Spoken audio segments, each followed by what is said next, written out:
ರಾಜ್ಯದ ಸರ್ಕಾರಿ ಹೊರಗುತ್ತಿಗೆ ನೌಕರರಿಗೆ ಒಂದು ಗುಡ್ ನ್ಯೂಸ್ ಸಿಗ್ತಾ ಇದೆ.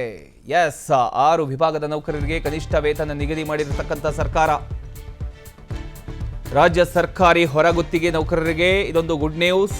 6 ವಿಭಾಗದ ನೌಕರರಿಗೆ ಕನಿಷ್ಠ ವೇತನ ನಿಗದಿ ಮಾಡಿರತಕ್ಕಂಥ ಸರ್ಕಾರ. ಡಾಟಾ ಎಂಟ್ರಿ ಆಪರೇಟರ್ಸ್, ಚಾಲಕರು, ಡಿ ಗ್ರೂಪ್ ನೌಕರರು, ಅಡುಗೆ ತಯಾರಕರು, ಅಡುಗೆ ಸಹಾಯಕರು, ಕಾವಲುದಾರರಿಗಾಗಿ ಕನಿಷ್ಠ ಹಲವಾರು ವರ್ಷಗಳಿಂದ ಈ ಕನಿಷ್ಠ ವೇತನಕ್ಕಾಗಿ ನೌಕರರು ಬೇಡಿಕೆಯನ್ನು ಇಟ್ಟಿದ್ದರು. ಗುತ್ತಿಗೆ ನೌಕರರ ಬೇಡಿಕೆಯಂತೆ ಇದೀಗ ಸರ್ಕಾರ ಆದೇಶವನ್ನು ಹೊರಡಿಸಿದೆ. ಅಲ್ಪಸಂಖ್ಯಾತರ ಕಲ್ಯಾಣ ಇಲಾಖೆ ವತಿಯಿಂದ ಈ ಒಂದು ಆದೇಶ ಜಾರಿಯಾಗಿದೆ. ಜೂನ್ 10ರಿಂದ ಪರಿಷ್ಕೃತ ವೇತನ ಜಾರಿ ಅಂತ ಇಲಾಖೆ ಇದೀಗ ಸ್ಪಷ್ಟನೆಯನ್ನು ಕೊಟ್ಟಿದೆ. ರಾಜ್ಯದ ಸರ್ಕಾರಿ ಹೊರಗುತ್ತಿಗೆ ನೌಕರರ ಬಹುದಿನಗಳ ಬೇಡಿಕೆ ಇದು. ಆ ಒಂದು ಬೇಡಿಕೆಗೆ ಕೊನೆಗೂ ಸರ್ಕಾರ ಅಸ್ತು ಅಂದಿದೆ.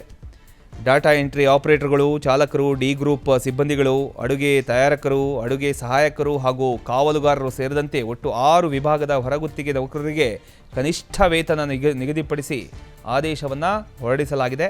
ಈ ನೌಕರರು ಹಲವು ವರ್ಷಗಳಿಂದ ತಮ್ಮ ಸೇವೆಗೆ ತಕ್ಕ ಕನಿಷ್ಠ ವೇತನ ನೀಡಬೇಕು ಅಂತ ಸರ್ಕಾರದ ಮುಂದೆ ಸಾಕಷ್ಟು ಸಲ ಬೇಡಿಕೆಯನ್ನು ಇಟ್ಟಿದ್ರು. ಈಗ ಅವರ ಒಂದು ಮನವಿ ಏನಿತ್ತು, ಆ ಮನವಿಯನ್ನು ಪರಿಗಣಿಸಿರ್ತಕ್ಕಂಥ ಸರ್ಕಾರ ಅಧಿಕೃತವಾಗಿ ವೇತನ ಪರಿಷ್ಕರಣೆ ಜಾರಿಗೆ ತಂದಿದೆ. ಅಲ್ಪಸಂಖ್ಯಾತರ ಕಲ್ಯಾಣ ಇಲಾಖೆ ವತಿಯಿಂದ ಹೊರಡಿಸಿರ್ತಕ್ಕಂಥ ಒಂದು ಆದೇಶದ ಪ್ರಕಾರ ಪರಿಷ್ಕೃತ ಕನಿಷ್ಠ ವೇತನ ಜೂನ್ 10ರಿಂದಲೇ ಜಾರಿಗೆ ಬರುತ್ತೆ. ಇದರಿಂದ ಸಾವಿರಾರು ಹೊರಗುತ್ತಿಗೆ ನೌಕರರಿಗೆ ನೇರ ಪ್ರಯೋಜನ ಕೂಡ ಎಲ್ಲೋ ಒಂದು ಕಡೆ ಸಿಗುತ್ತೆ.